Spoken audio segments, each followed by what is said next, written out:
Right. साथियों नमस्कार, कैसे हैं आप सब लोग। उम्मीद है सभी अच्छे शानदार लाजवाब हैं और आप सभी जरूर किसी ना किसी परीक्षा की तैयारी में लग रहे हैं या अपनी किसी ड्रीम जॉब का वैकेंसी आने का इंतजार कर रहे होंगे।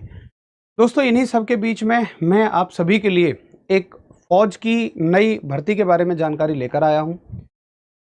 आर्मी की भर्ती है, बहुत सारी अलग अलग पोस्ट पर यह भर्ती है, यानी जैसे जो रेगुलर पोस्ट होती हैं उनकी भर्ती नहीं है। रेगुलर पोस्ट में जनरल ड्यूटी यानी जीडी है, टेक्निकल है, क्लर्क है, ट्रेड्समैन है, उनकी भर्ती ये नहीं है, क्योंकि आप जानते हैं उनकी भर्ती रेगुलर अलग होती है। बाकी भी तो आर्मी में पोस्ट होती हैं, इनके अलावा बाकी पोस्ट भी तो होती हैं, जैसे कि ड्राइवर की हो गई, ड्राइवर की हो गई, फायरमैन की हो गई। तो ये भर्ती इन सभी पोस्ट के लिए है।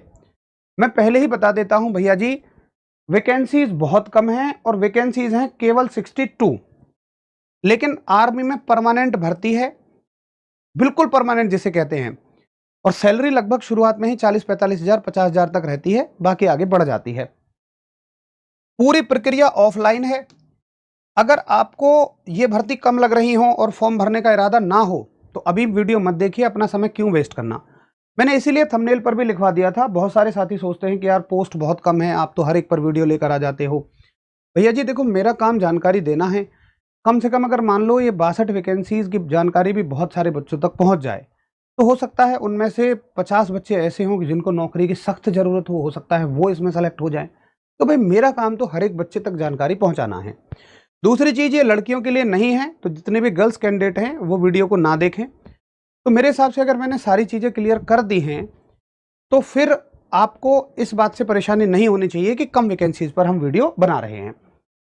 लेकिन जो साथी इच्छुक हैं वो वीडियो पूरी इसलिए देखना क्योंकि फॉर्म वगैरह सब ऑफलाइन भरे जाएंगे, और ऑफलाइन फॉर्म भरने के बाद आप देखते हैं ज़्यादातर शिकायत ये रहती है कि इसका तो एडमिट कार्ड ही नहीं आता है। वो इसलिए नहीं आता है क्योंकि आप फॉर्म भरने में बहुत सारी गलतियां कर देते हैं, या जो चीज़ें मांगी जाती हैं वो आप नहीं लगा के भेजते हैं। तो अगर आपका मन है कि मैं इसका फॉर्म भरूंगा, अच्छे से तैयारी करूंगा, हो सकता है मेरा सिलेक्शन इसमें हो जाए, तो फिर आप पूरी वीडियो ध्यान से देखना, एक एक बात को ध्यान से समझना, योग्यता वगैरह, एज लिमिट, हाइट अच्छे से सुनना। देखिए इसमें 62 पोस्ट हैं। कौन कौन सी ट्रेड हैं? अच्छा, ट्रेड है आपकी, एक तो है सिविलियन कैटरिंग इंस्ट्रक्टर की है, एक आपका कुक की है, एमटीएस की पोस्ट है, मल्टीटास्किंग स्टाफ, एक आपका ड्राइवर की पोस्ट है, एक सफाई कर्मचारी की है, ट्रेड्समैन मेट की है। जो ट्रेड्समैन जनरल भर्ती होती है 10th और 8th वाली, वो मेट नहीं होती है, मेट में आते हैं labour class. Fire engine driver की पोस्ट है, फायरमैन की पोस्ट है और लीडिंग फायरमैन की पोस्ट है। सभी की सैलरी, सभी की पोस्ट अलग अलग हैं। एक एक के बारे में जानते हैं। देखो ये जो वैकेंसीज है ना, ये सेंटर वाइज हैं, आर्मी के जो सेंटर होते हैं।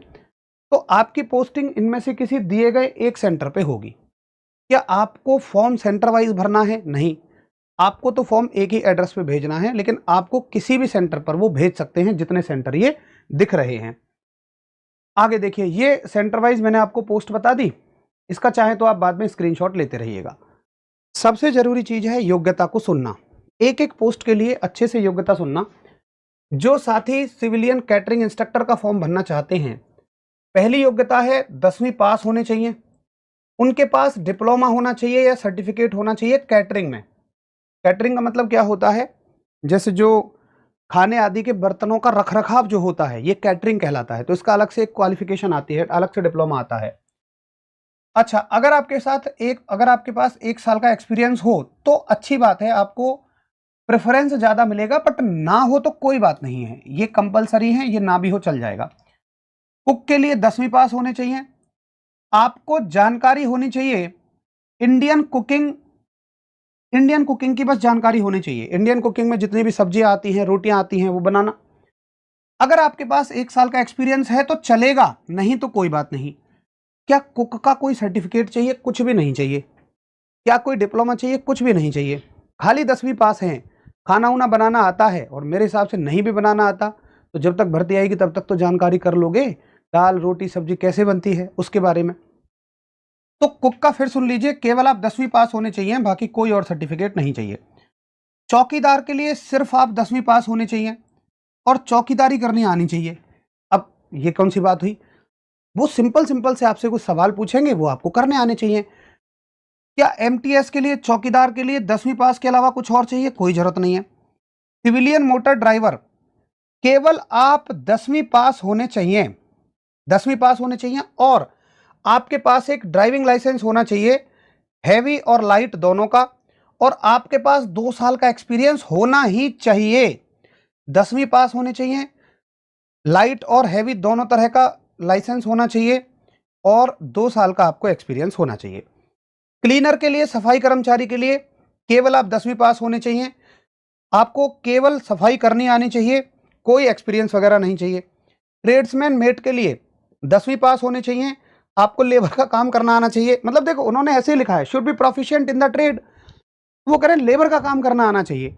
वो तो सबको आता है यार।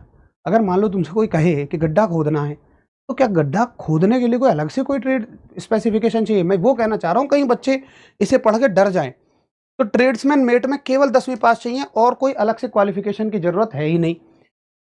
फायर इंजन ड्राइवर, आप बस 10वीं पास होने चाहिए, आपको ट्रेड का काम आना चाहिए, आपके पास 3 साल का एक्सपीरियंस होना चाहिए, और 3 साल का एक्सपीरियंस होना चाहिए हैवी व्हीकल की ड्राइविंग में, और ड्राइविंग लाइसेंस होना चाहिए, और आपके पास अगर कोई सर्टिफिकेट है किसी रेप्यूटेड इंस्टीट्यूट से, तो आपको थोड़ा सा फायरमैन का कोर्स अगर आपने किया हुआ है तो आपको प्रेफरेंस मिलेगा, ना भी हो तो चलेगा, कोई दिक्कत नहीं है इसकी।